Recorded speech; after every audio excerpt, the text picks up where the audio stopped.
është fillim i ri i bordit të paqes. Mendoj që në të ardhmen do kemë,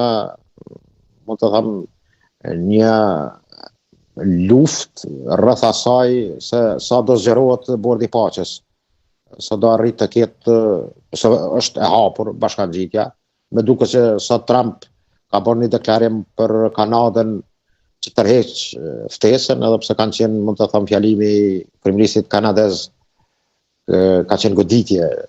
ka aluduar komplet në fjalimin e tij dhe në citatet e tij ndaj presidentit Trump. Dhe mendoj që është një situatë kur nuk e kemi ende të qartë edhe shumë vende, dhe mendoj fuqi, kuptohet evropianët kanë deklaruar për momentin, sepse është një lloj, mund të them, gravimi i tensionimeve EU-SBA, sidomos në krye me Francën, poshtë edhe britanik dhe gjerman. Me duket që Merz ka pas një citat jashtëzakonisht interesant, ku në një mënyrë e bën një krahasim ku i vije keq që edhe shteti vetë Gjermania aludon në kohën e nazizmit ka marrë disa orientime dhe rrugë që kanë qenë të tmerrshme për gjithë Evropën dhe botën. Do thotë ka qenë, duket, një fjalim i tij në Davos, i cili ka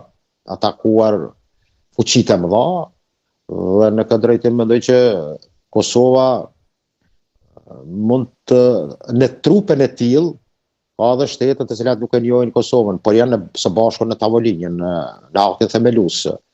Sa do ketë kjo ndikim pastaj në rritjen e numrit të njohjeve, besoj që do shihet që është më rëndësi Kosova të punojë në të gjitha polet, dhe mendoj që amerikanët në të gjitha ato kanalet e tyre kanë dhënë ndihmës, mendoj edhe me partnerët të tjerë. Momentalisht Evropa është një shembull i Slovenisë, e cila ka kërkuar që linjën e tillë ta përcjellë në unison me Unionin Evropian, dhe pjesëmarrjen e saj e ka lidhur me atë qëndrimin e Unionit Evropian. Do thotë nuk ka pranuar që të jetë në aktin e themelimit, por kjo nuk do thotë që në të ardhmen të ndryshojë strategjia dhe raportet, tohja raporteve Bashkimin Evropian,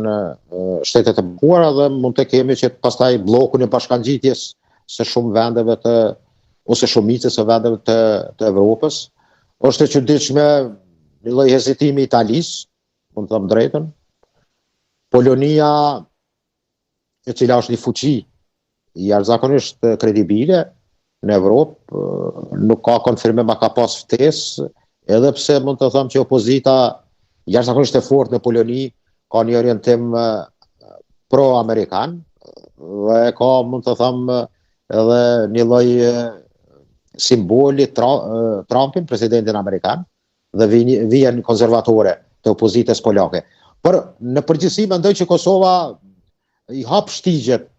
për shkak të vetë pjesëmarrjes dhe aktit të themelimit në bordin e paqes. Zoti Bilalli, duke qëndruar te këto kundërshti, Franca deri më tani të paktën ka refuzuar ftesën e zotit Trump për të qenë pjesë e bordit të paqes. Ju përmendet edhe rastin e Italisë që po heziton, dhe disa vendeve tjera të rëndësishme, si europiane ashtu edhe në rrafshin global, që nuk kanë ende një qartësi nëse kanë marrë një ftesë, e kanë pranuar, e kanë refuzuar. Rusia nga ana tjetër pranoi që të merrte pjesë në